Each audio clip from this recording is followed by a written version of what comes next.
যারা মা বাবা রয়েছেন, আল্লাহ রাব্বুল আলামিন মাতা পিতার প্রতি আলাদা নজর, আলাদা দৃষ্টি, আলাদা একটা প্রভাব আলোচনা করে মহাগ্রন্থ আল কোরআনের মধ্যে আল্লাহ রাব্বুল আলামিন মাতা পিতার মর্যাদা স্বয়ং আল্লাহ রাব্বুল আলামিন বলে প্রতিষ্ঠিত করেছেন। আল্লাহ রাব্বুল আলামিন তার মহাগ্রন্থ আল কোরআন 17 নম্বর সূরা বনি ইসরাঈলের 23 নম্বর আয়াতের মধ্যে আল্লাহ রাব্বুল আলামিন ঘোষণা করেন, ওয়া কাদা রাব্বুকা আল্লা তা'বুদু ইল্লা ইয়্যাহু ওয়া বিল ওয়ালিদাইনি ইহসানা। হে দুনিয়ার মানুষ, আল্লাহ রাব্বুল আলামিন তোমাদের জন্য এই বিধান বিধিবদ্ধ করে দিয়েছেন যে একমাত্র আল্লাহ রাব্বুল আলামিন এর ইবাদত করবা, একমাত্র আল্লাহ রাব্বুল আলামিনের আনুগত্য মেনে নিবা। তারপরে কি আল্লাহ রাব্বুল আলামিন বলছেন, ওয়া বিল ওয়ালিদাইনি ইহসানা, আর তোমরা তোমাদের মাতা পিতার প্রতি ইহসান প্রদর্শন করবা। ও মুসলমান, আল্লাহ রাসূল সাল্লাল্লাহু আলাইহি ওয়াসাল্লাম ওই গুহার মধ্যে আটকে যাওয়া 3 ব্যক্তির প্রথম ব্যক্তির কথা বলতেছিলেন, আর ওই ব্যক্তি মাতা পিতাকে এত বেশি প্রাধান্য দিলেন যে প্রাধান্যতা আল্লাহ রাব্বুল আলামিন এর কাছে গ্রহণযোগ্যতা পেয়ে গেল। যখন এই ব্যক্তি মাতা পিতার প্রতি ইহসান প্রদর্শন আল্লাহ রাব্বুল আলামিনের কাছে উসিলা হিসাবে উপস্থাপন করলেন, আল্লাহ রাব্বুল আলামিন তার সেই কথা শুনে গুহার মুখ থেকে পাথর সরিয়ে দিলেন। وقال الثاني وقال الآخر, দ্বিতীয় নাম্বার ব্যক্তি আল্লাহ রাব্বুল আলামিনের কাছে ফরিয়াদ জানায়, আল্লাহুম্মা ইন্নাহু কানাত লিয়াবনাতা আম, হে আল্লাহ তুমি জানো আমার একজন চাচাতো বোন ছিল, কানাত আহাব্বান নাসি ইলাইয়া, সে দুনিয়াতে যত মানুষ রয়েছে তাদের মধ্য থেকে সবচাইতে বেশি প্রিয়তমা ছিল আমার নিকট। ওয়া ফি রিওয়ায়াতিন, অন্য একটি বর্ণনায় এসেছে, কুনতু উহিব্বুহা কাআশাদ্দির রিজালি মিনান নিসা, হে আল্লাহ আমি তাকে এত বেশি ভালোবাসতাম, পৃথিবীতে পুরুষরা তাদের নারীদেরকে যতটুকু ভালোবাসে, ফারাতুহা আলা নাফসিহা, এই গভীর ভালোবাসার কারণে কোন একদিন কোন এক সময় আমি তাকে আমার নিকট আমার কাছে একান্তভাবে চাইলাম। ওই লোকটি বলছে, ইয়া আল্লাহ রাব্বুল আলামিন আমি তাকে এত বেশি ভালোবাসি যার কারণে তাকে আমি একান্ত নিবৃত্তে চাইলাম।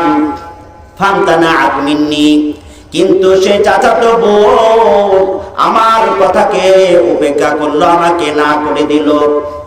হাত্তা আলাম্মাত বিহা সানাতুন মিনাস সিনিন, ওই লোকটি আল্লাহ রাব্বুল আলামিনের কাছে ফরিয়াদ করে বলছে, আল্লাহ যখন আমি আমার চাচাতো বোনের কাছে নিজের আবদার উপস্থাপন করলাম, সে এই আবদার নিষেধ করে দিল, আমাকে না করে দিল। তার কিছুদিন পর আমাদের দেশে এত কঠিন দুর্ভিক্ষ দেখা দিল, মানুষ অভাবে অনাহারে অর্ধাহারে দিনাতিপাত করতে শুরু করলো। মানুষের মধ্যে অভাব এত তীব্র আকার ধারণ করলো, মানুষ খাবার পায় না, পড়ার পায় না। কিছুদিন পর ওই বোনটা অভাবের মধ্যে পড়ে গিয়ে সে আমার কাছে উপস্থিত হলো।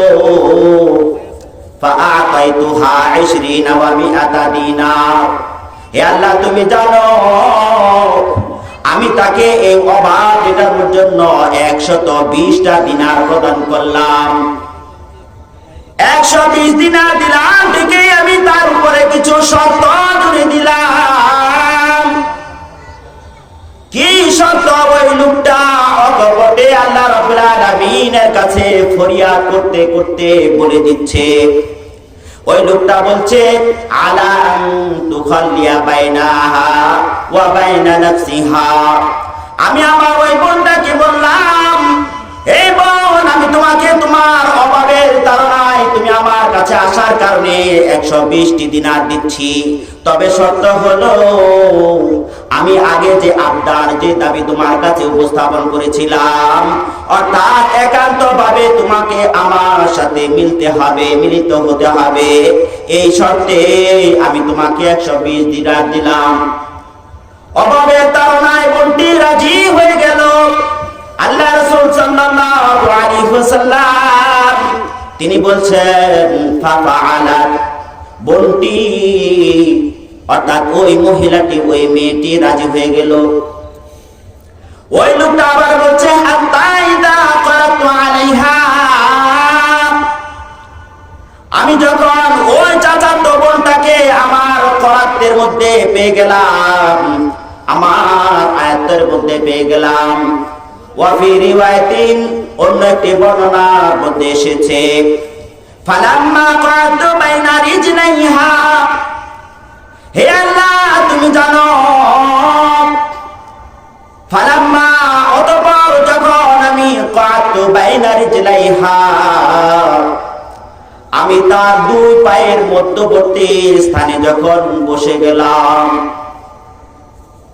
আমি তাকে একান্ত পাওয়ার জন্য যেই উদ্যোগ নিচ্ছিলাম, দুর্ভিক্ষ সেই অভাব আমাকে আমার কামনা বাসনা চরিতার্থ করবার জন্য মেটাবার জন্য সুযোগ করে দিল।